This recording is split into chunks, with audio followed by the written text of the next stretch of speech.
Bonjour et bienvenue à l'instant coup de cœur de la médiathèque consacré pour la première fois à un roman ado.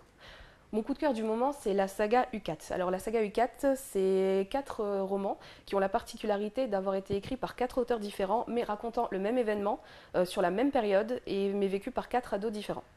Les histoires commencent toutes 10 jours après que le virus U4 ait été répandu, le virus a donc décimé 90% de la population en épargnant les 15-18 ans. Et forcément une poignée d'adultes très très riches et les militaires qui ont vu venir le truc et qui se sont réfugiés dans des bunkers en embarquant des chercheurs, des épidémiologistes et compagnie pour se créer des vaccins pour se sauver la peau. Donc voilà, moi j'ai commencé, les 4 romans peuvent se lire dans n'importe quel ordre, mais moi j'ai commencé par Stéphane de Vincent Villeminot. J'ai commencé par celui-là parce que c'était le seul qui était disponible du coup, donc il n'y avait pas de raison particulière. Mais donc Stéphane, c'est une fille qui habite à Lyon.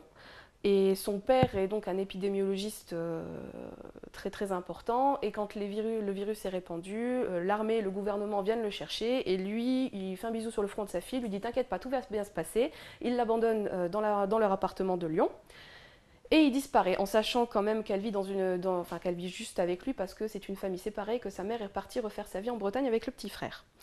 Donc elle se retrouve livrée à elle-même dans Lyon, l'armée ne les protège plus trop, les gangs commencent à faire la loi, c'est ultra violent, elle commence à avoir quelques soucis pour se nourrir et pour boire, et elle finit par se retrouver dans des camps tenus par des ados du coup, parce que c'est pratiquement les seuls survivants. Voilà, et donc on la suit sur quelques jours. Ce que j'ai aimé dans ce roman, c'est la personnalité déjà de l'héroïne, parce que c'est une ado qui est toujours en évolution, elle commence un peu paumée, elle n'a rien de particulier, elle est là, elle ne sait pas trop ce qui se passe, et elle essaye de s'en sortir, elle fait un peu avec ce qu'elle a, les moyens du bord, et elle essaye d'aider, mais bon, ça reste une ado, ça reste une fille normale qui fait des erreurs, qui essaye d'avancer, qui tombe amoureuse, qui a des déceptions. Et j'ai vraiment aimé, elle est très réelle, elle est très attachante. Et elle fait aussi quand même très froide parce qu'elle essaye de se blinder par rapport aux autres personnes. Et ceux qui ont commencé par les autres romans la voient souvent comme une héroïne froide et inhumaine. Alors qu'en fait, quand on est dans sa peau, dans sa tête, on la comprend et on est vraiment... moi, je l'aime. Et ce qui est aussi intéressant, c'est toute cette ambiance post-apocalyptique. Fin du monde, comment ça se passe, les réactions des gens, ça fait très très très... Ça m'a beaucoup fait penser à Walking Dead.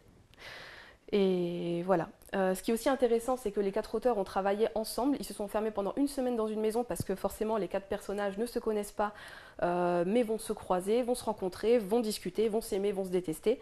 Et tous les passages où en fait les personnages se croisent et interagissent, il a quand même fallu que les 4 auteurs se mettent d'accord. Et donc il y a eu un énorme travail qui a été fait là-dessus et ça c'est vraiment remarquable. Et voilà, moi qui aime beaucoup les romans post-apocalyptiques, je le recommande.